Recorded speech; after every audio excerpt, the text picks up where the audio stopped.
ప్రజలా నేను తీసుకున్న ఒక 3 తీర్మానం. ఎందుకంటే ఈ మాటలు ఎందుకు చెప్తున్నానంటే మీరు కూడా తీసుకుంటారు. విశ్వాసులకు మాదిరి ఎవరు? సేవకుడు. మనందరికి మాదిరి వెరీ గుడ్, యేసుక్రీస్తు కదా. కాబట్టి కుటుంబంలో పిల్లలకు మాదిరి ఎవరంటే ఎవరు? తల్లిదండ్రులు. బాగినండి తల్లిదండ్రులు, మీరు బాగినారు. కుటుంబంలో పిల్లలకు మాదిరి ఎవరు అంటే తల్లిదండ్రులు. సంఘంలో విశ్వాసులకు మాదిరి ఎవరు అంటే సేవకుడు. అలాగే ప్రపంచానికి మాదిరి ఎవరు అంటే యేసుక్రీస్తు. ఓకేనా? సమయంలో పొద్దున్నే వాళ్ళ నాన్న ఆఫీస్కి వెళ్తున్నాడు. ఉదయాన్నే ఆఫీస్కి వెళ్తున్నాడు. ఒక కొడుకు చిన్నోడు వెళ్తున్నాడు. వాళ్ళ నాన్న వెళ్తుంటే వాళ్ళ నాన్న అడుగులు వేసుకుంటే వెళ్తున్నాడు. వింటున్నారా?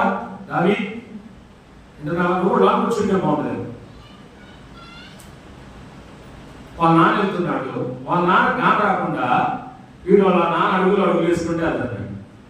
ఆ తర్వాత కొద్ది 4 అడుగులు అట్లా 5 అడుగులు వేసిన తర్వాత డాడీ అని పిలిచాడు. వెనక్కి తిరిగి చూసి కొడుకు వస్తున్నాడు. నేర్చుకున్నాడు, ముద్దాగాడు. అప్పుడు ఆ పిల్లడు అంటాడు వాళ్ళ నాన్నతో, డాడీ నేను ఇప్పుడు ఈ అడుగులు వేసుకుంటా వచ్చాను అన్నాడు. వదిలిపెట్టుకున్నాడు. వాళ్ళ అమ్మ దగ్గర వదిలిపెట్టి వెళ్ళాడు. పోతూ ప్రతిరోజు బ్రాహ్మీ షాప్లో బ్రాహ్మీలు అవుతాడు.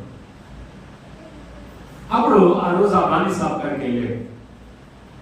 వెళ్ళగానే పిల్లల కూర్చున్నాడు, తీసుకున్నాడు. తాగిపోయేసరికి పిల్లోడు మాటలు గుర్తొచ్చాయి. పిల్లవాడు ఏమన్నాడు? డాడీ నీ అడుగు జాడలో నేను నడుస్తున్నాను, నీ అడుగులు అడుగేసుకుంటూ వచ్చాను. ఆ మాట గుర్తొచ్చింది. అయ్యో నా బిడ్డ, నేను ఇలా చేస్తే రేపు వాడు నా అడుగు జాడల్లో నడుస్తాడు. కాబట్టి నేను తాగడం మానేస్తే రేపు నా బిడ్డ పెద్ద తర్వాత నా అడుగు జాడలో నేను మంచి మార్గంలో నడిస్తే నా బిడ్డ మంచి మార్గంలో నడుస్తాడు అని చెప్పి ఆ రోజు ఆ తండ్రి తాగడం మానేశాడు. తెలుసా?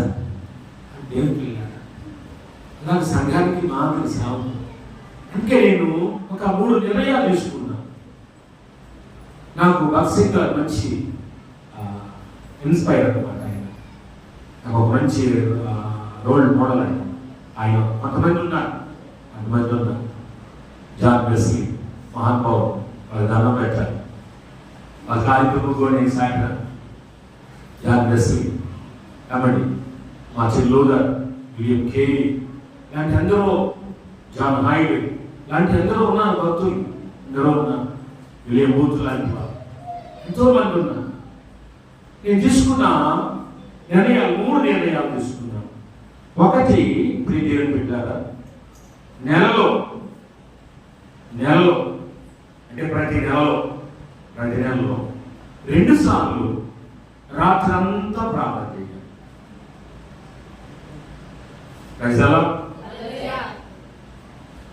నెలలో ప్రతి నెల అన్నమాట. ప్రతి నెలలో 2 సార్లు రాత్రంతా భక్సింగ్ గారు అని చెప్పాడు. మీకు చెప్పాను నేను, నెలలో ఒక్కసారైనా రాత్రంతా ప్రార్థన చేయండి అని చెప్పాను. అట్లాగే నేను 2 సార్లు నెలలో 2 సార్లు రాత్రంతా ప్రార్థన చేయాలి. అదొకటి తీసుకున్నాను. రెండవ నిర్ణయం నేను తీసుకుంది, నెలలో ఒకసారి రాత్రంతా బైబిల్ చదవాలి. రాత్రంతా చదవాలి బైబిల్. నేను బైబిల్ కంటిన్యూ చదువుకుంటా. ఇప్పుడు దాదాపు నాకు తెలిసి ఒక 30 టైమ్స్ నేను చదివి ఉంటాను బైబిల్. మళ్ళా ప్రారంభించాను, ఇది 4వసారి. అంతకుముందు ఒక 30 టైమ్స్ చదివాను. నేను గుర్తులేదు ఎక్కువే చదివాను. మళ్ళీ ప్రారంభించేసారి లెక్క పెట్టుకొని చదువుతున్నాను. అట్లా కాకుండా అది కంటిన్యూ చేస్తాను, అది మానవు. కానీ నెలలో ఒక రాత్రి అంతా, ఎందుకంటే రాత్రి నేను నెహెమ్యా గ్రంథం చదివేటప్పుడు ఎన్నోసార్లు చదివాను, ఒకసారి వాక్యం పట్టుకుంటుంది అంతే. నెహెమ్యా గ్రంథంలో ఒక జాబ్ సేవకు నిలవబడేవాడు దేవుడి ధర్మశాస్త్ర గ్రంథాన్ని చదివాడు అని రాశాడు. ఒక జాబ్ అంటే ఎన్ని గంటలు చెప్పండి, గట్టిగా గట్టిగా గట్టిగా. ఈ యొక్క రెబెకా వాయిస్ ఏర్పడుతుంది నాకు. మీ వాయిస్ ఈ వీడియోలో వస్తుంది. నేను పాడబడేటప్పుడు మీరు పాడుతున్నారు, నేను వాక్యం చెప్పేటప్పుడు మీరు సమాధానం తిరిగి చెబుతుంటే వస్తున్నాయి. అట్లా వాయిస్ వినపడాలి. ఒక జాబ్ అంటే ఎన్ని గంటలు,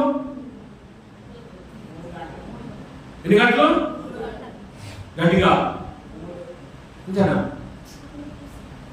అంతేనా?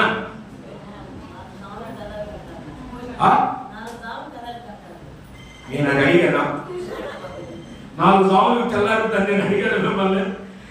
4 జాములు తెల్లారుతున్న సంగతి అందరూ తెలుసు. 4వ జాము అని తెలుసా? నేను అమ్మాయి ఎన్ని జాములు తెల్లారుతాను అడగలా. ఒక జాము అంటే ఎన్ని గంటలు అడిగాను. 3 గంటలు. కన్ఫామా? కన్ఫామా? కన్ఫామా? కన్ఫామే.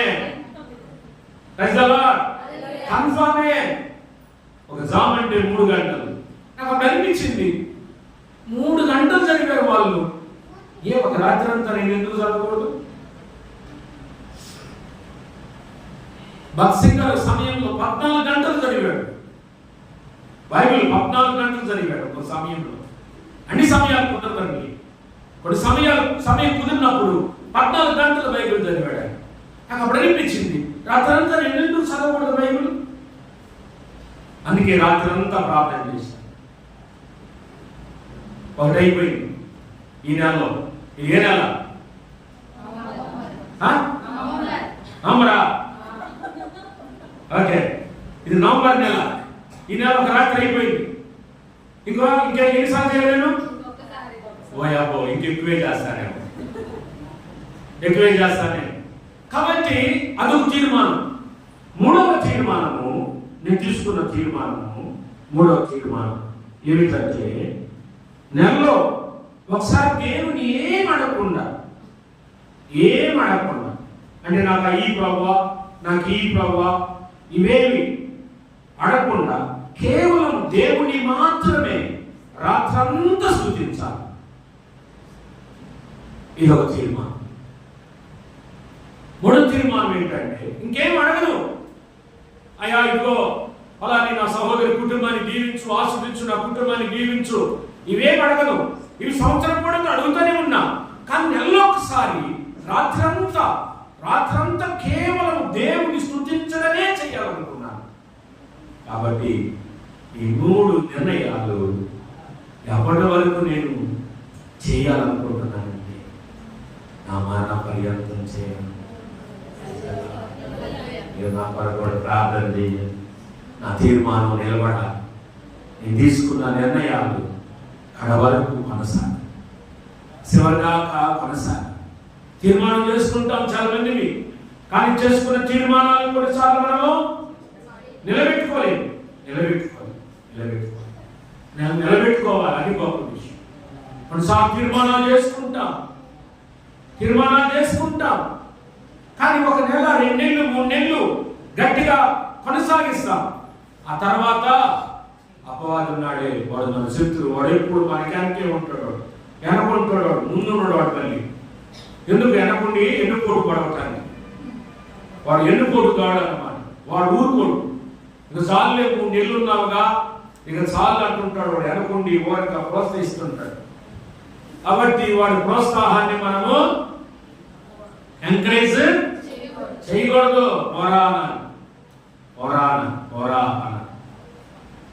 కాబట్టి ఈ 3 నిర్ణయాలు ఎందుకు నేను తీసుకున్నానో మీరు అర్థం చేసుకోండి. నేను తీసుకున్నానంటే మీరు కూడా కొంతమంది తీసుకుంటారనే ఉద్దేశంతో ఈ మాటలు మీకు చెప్తున్నాను. మీరు నా వల్లే బలపడాలి.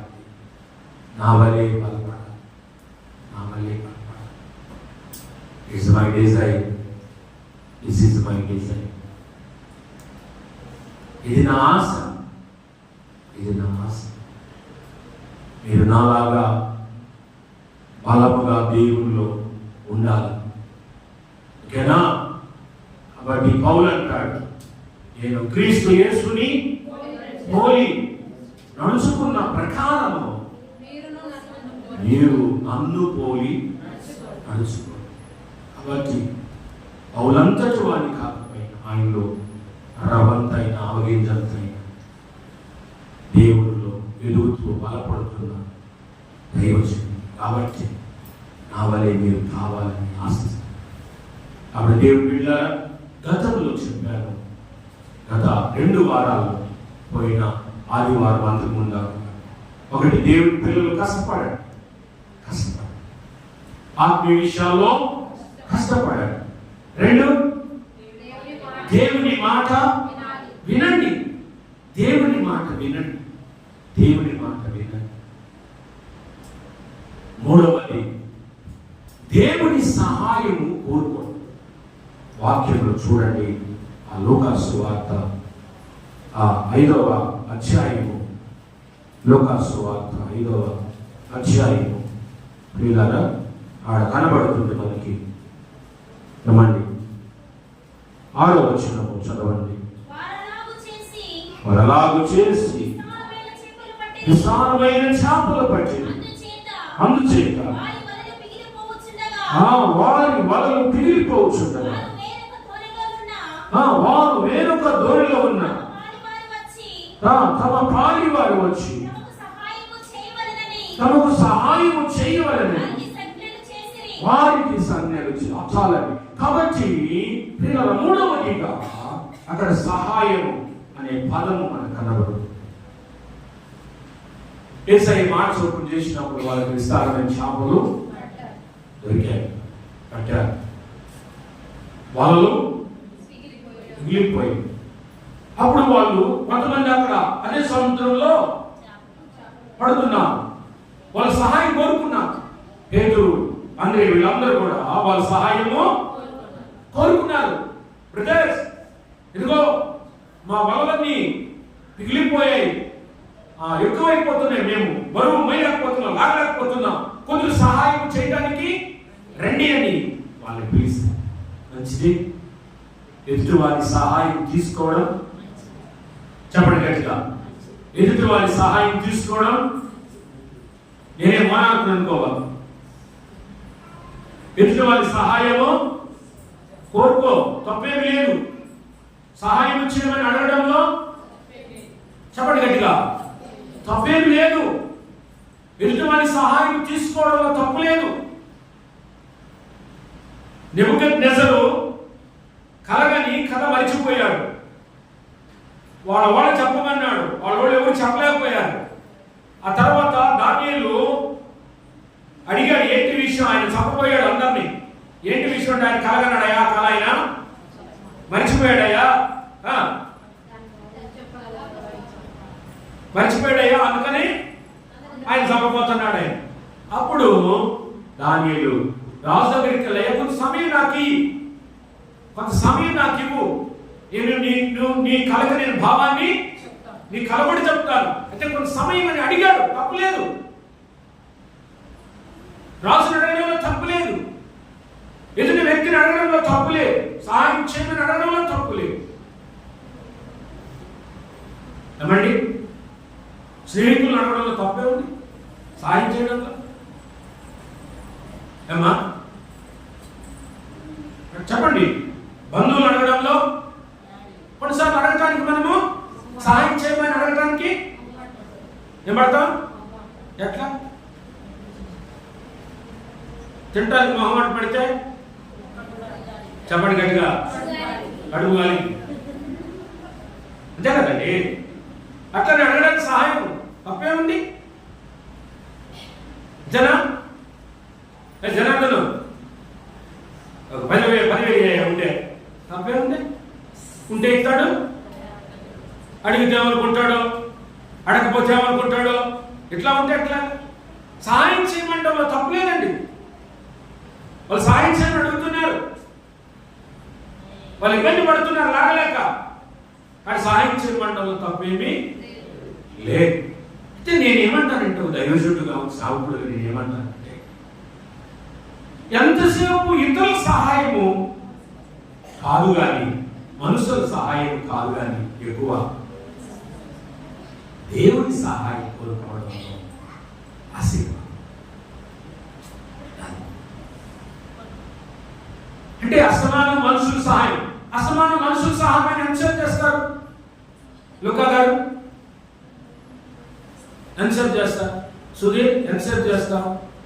ఎన్నిసార్లు చేస్తాం? చెప్పు. ఎంతసేపు అని కాకండి, ఎన్నిసార్లు చేస్తాం చెప్పు. నేను అడిగాను, సుధీర్ 5,000 ఉండి అయ్యాను. సరే అంకుల్ చేస్తాను, ఈసారి చేస్తాను. తర్వాత మళ్ళీ 10 రోజులు ఆగిన తర్వాత సుధీర్ ఒక 5,000 ఉంటే ఇవ్వవా? సరే చూస్తాను అని చేస్తాను. థర్డ్ టైం అడిగినప్పుడు ఏమంటాడు? 2,000 ఏంటి? థర్డ్ టైం అడిగాను అనుకో, సుధీర్ 5,000 ఉంటే అయ్యాను అనుకో, 2,000 ఇదేంటి భాషగా నాయన పడుతున్నాడు. ఏదో పాపం మా దైవజనుడని మా భాష గారని ఏదో అడిగాడని ఏదో ఒకసారి వన్ టైం ఫస్ట్ టైం చేశారు, సెకండ్ టైం చేశారు, మళ్ళీ థర్డ్ టైం కూడా నన్ను అడుగుతున్నాడు. ఏంటి సంఘం విశ్వాసం లేనట్టు ఆయన నన్ను అడుగుతాడండి. కంపల్సరిగా మనిషి అంటాడు అని తీరుగా ఇస్తాను ఇస్తాను షూ షూ ఖచ్చితంగా అంటారు. ఎవరైనా నేనేనంటే ఒకసారి చేస్తాను, 2 సార్లు చేస్తాను, 3 సార్లు చేస్తాను, 4సారి అసమానం నేను ఎక్కడ తెచ్చిచ్చేదమ్మా అని అంటాను. ఖచ్చితంగా అనుకుంటా. ఒకవేళ అనుకోలేకపోయినా ఏమండి మనసులో అనుకుంటా, షూర్ అండి, గ్యారెంటీ అండి, వాస్తవం అస్తమానం మనం అడుగుతుంటా అనుకుంటాం. అనుకోవడమే కాదు, ఈ విషయాన్ని ఇంకొకరితో పంచుకుంటాం, చెప్తాం. అది దేవుడైతే దేవదూతను పిలిచి ఈ కేల్ పాల్గొడు పొద్దుకున్నాడు అడుగుతున్నాడు అని చెప్తాడా? దేవదూతలకు చెప్తాడా? దేవదూతలకు చెప్పడు, తన భక్తులకు చెప్పడు, తన ఎవరికి చెప్పడు. నేను సహాయం అడిగితే నాకు చేయటానికి ఆయన ప్రయత్నం చేస్తాడు. అందుకే నేను అంటాను, దేవుని సహాయం కోరు. ఎన్నిసార్లు అయినా అడుగు, ఎన్నిసార్లు నువ్వు సహాయం చేయ ప్రభువా, సహాయం చేయ ప్రభువా, సహాయం చేయ ప్రభు అని. దేవుడు ఖచ్చితంగా నీ ప్రతి అవసరతలో, నీ ప్రతి సమస్యలో ఏమండి, నీ ప్రతి యొక్క ఏమండి నీడ్స్ లో ఆయన ఖచ్చితంగా సహాయం చేస్తాడు. చెయ్యలేను అని అన్నాడు, చెయ్యి వెనక్కి తీసుకో. అది ఆయనకున్న ప్రత్యేకత, అది ఆయనకున్న విశేషత, దేవుడికున్న గొప్పతనం, అది ప్రభువుకున్న గొప్పతనం. ఎన్నిసార్లైనా చేస్తా, ఎన్నిసార్లైనా 100 సార్లైనా చేస్తాడని నేను రూఢిగా చెప్పగలుగుతాను. నేను రూఢిగా మాట చెప్పగలుగుతాను. నీకు ఎన్నిసార్లు అడిగినా సరే ఆయన నీకు సహాయము చేయగలరు. ఎన్నిసార్లు, ఏ విషయంలోనైనా. ఏ విషయంలో అంటే మళ్ళీ లోక సంబంధమైనవి కాదు. ప్రభా దొంగతనానికి వెళ్తున్నాను, ఈ దొంగతనంలో సక్సెస్ అవ్వాలా, అయిన తర్వాత నీకు 10వ భాగం ఇస్తాను అని అంటే ఇట్లాంటి విషయాలకు కదా, ఇలాంటి విషయాలకు. అయ్యా తాగటానికి డబ్బులు లేవు, కాస్త సహాయము. నేను ఒకప్పుడు దేవుడు అంటే తెలియక ఏదో నామకార్థంగా వెళ్ళి కూర్చొని మాట్లాడి, ఆ తర్వాత సాయంకాలం ఫస్ట్ షోకి సెకండ్ షోకి సినిమాలకు వెళ్ళేటప్పుడు, కొత్త సినిమా రిలీజ్ అయినప్పుడు టికెట్ దొరక, ప్రభా టికెట్ సహాయం చేయగలుగుతాను, ప్రభా టికెట్ సహాయం చేయ ప్రభా, నాకు దొరికేటాడు చేయ ప్రభా. దేవుడు నవ్వుకునేవాడు ఏమనుకునేవాడు తలపెట్టు, నాకైతే తెలియదు. ఆయన ఏమనుకునేవాడు, నవ్వుకునేవాడు. వీడు నన్ను సినిమా టికెట్ ఇవ్వరు అడుగుతున్నాడు, సినిమా టికెట్ విషయంలో సహాయం చేయబడుతున్నాడు అని నవ్వుకునేవాడేమో. తెలియక అడిగినవే, తెలియక చేసినవే. కనుక దేవుని బిడ్డలారా, మధ్యాహ్నకాల సమయంలో సహాయము, దేవుని సహాయం కోరుకో. అయితే నాకు అనిపించింది, దేవుడు ఎవరికి సహాయం చేస్తాడు అంటే నాకు అనిపించింది ఆయన నమ్ముకున్న బిడ్డలకి ఖచ్చితంగా చేస్తాడు.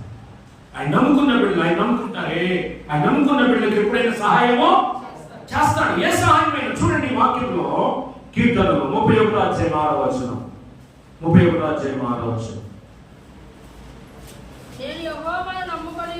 అదిగో చూడండి, యెహోవాను నమ్ముకొని ఉన్నాను,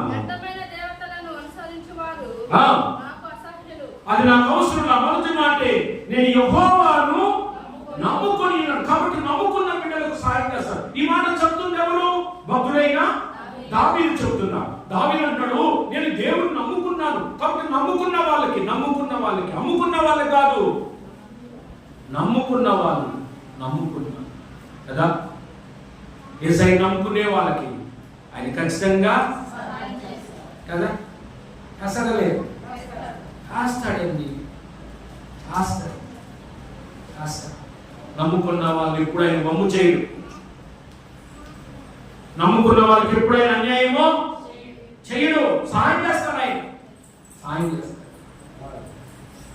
మీరు దేవుడు నమ్ముకున్నారు కాబట్టి మీ బిడ్డలకి, మీ భర్తలకి దేవుడు సహాయమో చేస్తున్నాడు, సహాయం చేస్తాడు.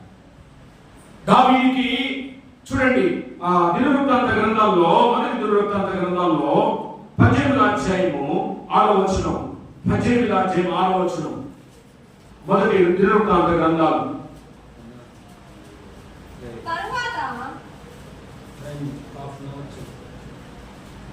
అమ్మా, మొదటి దినవృత్తాంత గ్రంథాలు 18వ అధ్యాయము 6వ వచనం. తరువాత దావీదు సిరియా సంబంధమైన సిరియన్లు దావీదునకు కప్పము, పన్నులే, వాళ్ళు పన్ను కడుతున్నారు దావీదుకి. ఈ ప్రకారం అది ఈ మాట కోసం చదివించాను. దావీదు పోయిన చోటనెల్లా దావీదుకి దేవుడు సహాయము చేస్తూ, ఎందుకు సహాయం చేస్తూ వచ్చాడు? ఆయన నమ్ముకున్నాడు. ఎక్కడెక్కడ సహాయం చేస్తూ వచ్చాడు? పోయిన చోటల్లో. ఏ సహాయం చేశాడు? ఇలా అనుకుంటే ఏ సహాయం చేశాడు? ఎన్నిసార్లు చేశాడు? ఒకసారి ఇశ్రాయేలుతో యుద్ధం జరుగుతుంది, సిరియన్ వల్ల ఫిలిస్తీన్లతో. ఇశ్రాయేల్ ప్రజలకి ఫిలిస్తీన్లకి యుద్ధం జరుగుతుంది. దావీదు కూడా యుద్ధంలో పాల్గొన్నాడు. అది మీకు సమూయేలు గ్రంథంలో చూపిస్తాను. సమూయేలు 2వ సమూయేలు గ్రంథంలో నేను మీకు చూపిస్తాను ఆ మాట. ప్రియ దేవుని బిడ్డలారా, ఎక్కడంటే ఒకసారి 2వ సమూయేలు గ్రంథం 21వ అధ్యాయము 15వ వచనం చూడండి. 2వ సమూయేలు గ్రంథం 21వ అధ్యాయం 15వ వచనం. నేను చూడకుండా చెప్తాను, ఒకసారి మీరు రేపటి చూసుకోండి. అమ్మా, ఫిలిస్తీయులకు 2వ సమూయేలు 21వ అధ్యాయము 15వ వచనం నుంచి చదివిస్తున్నా. 15వ వచనం చదువు నాన్న. ఫిలిస్తీయులకు ఇశ్రాయేలీయులకు యుద్ధం జరుగుతుగా దావీదు కూడా తన సేవకులతో కూడా వెళ్ళి యుద్ధానికి వెళ్ళి ఫిలిస్తీయులతో యుద్ధం చేస్తున్నప్పుడు ఏమయ్యాడండి? ఎవరు? ఇప్పుడు ఆయన కూడా యుద్ధానికి వెళ్ళాడు. వాళ్ళతో పాటు యుద్ధం చేస్తున్నాడు. చేసి దావీదు ఏమైపోయాడు? అలిసిపోయాడు. సమస్య వెళ్ళాడు అన్నాడు. సమస్య అంటే పడిపోవాలి. ఇదే అదనుకొని ఫిలిస్తీయుడు ఒకడు ఏం చేశాడంటే దావీదుని చంపాలని చూశాడు. అతని పేరు చదువునా?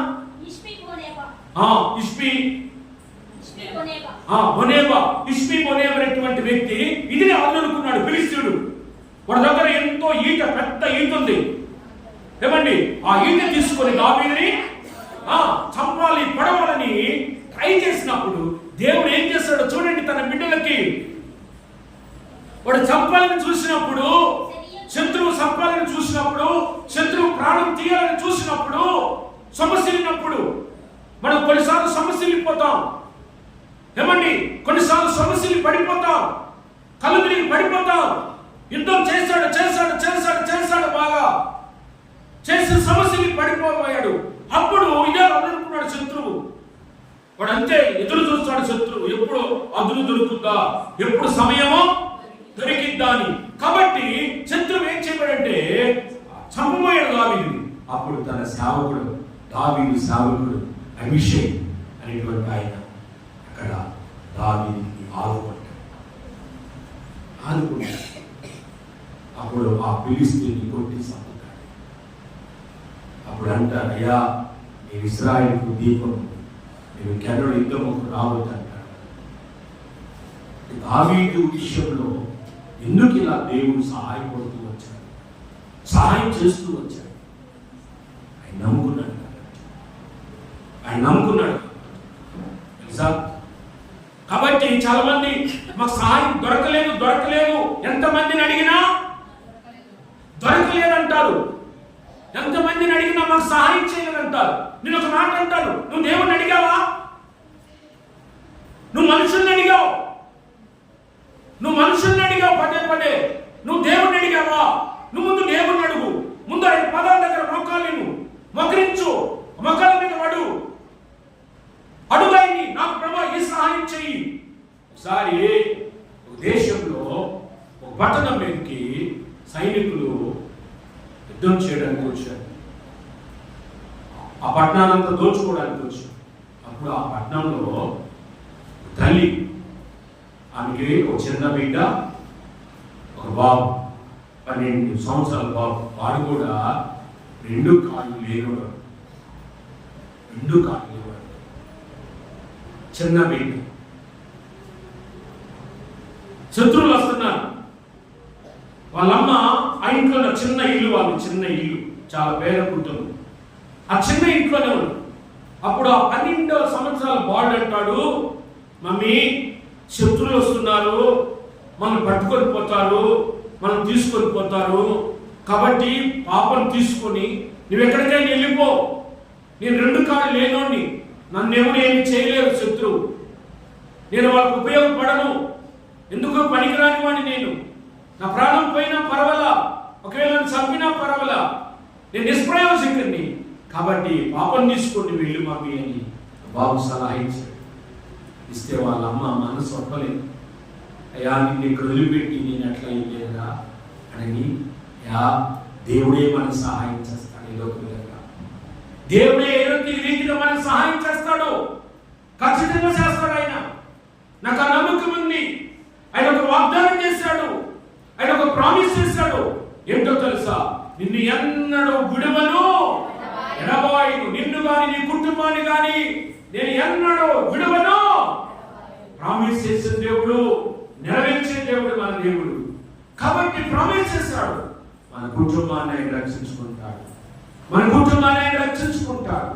శత్రువుల చేతుల నుంచి మన కుటుంబాన్ని రక్షించుకుంటాడు.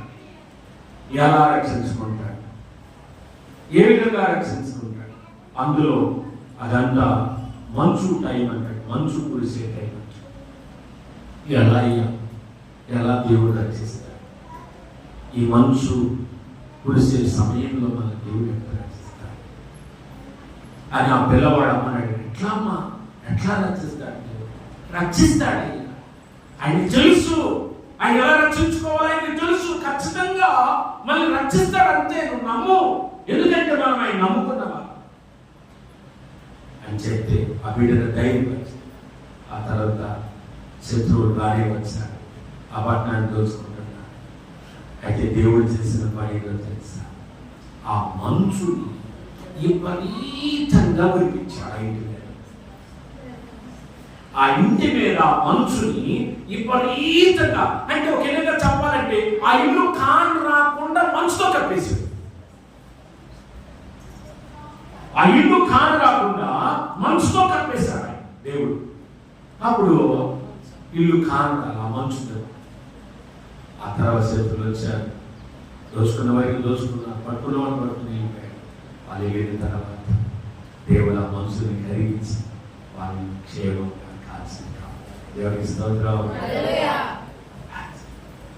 అదే దేవుడు సహాయము ఆ రీతిగా ఉంటుంది, ఆ విధముగా ఉంటుంది. కనుక దావీదు విషయం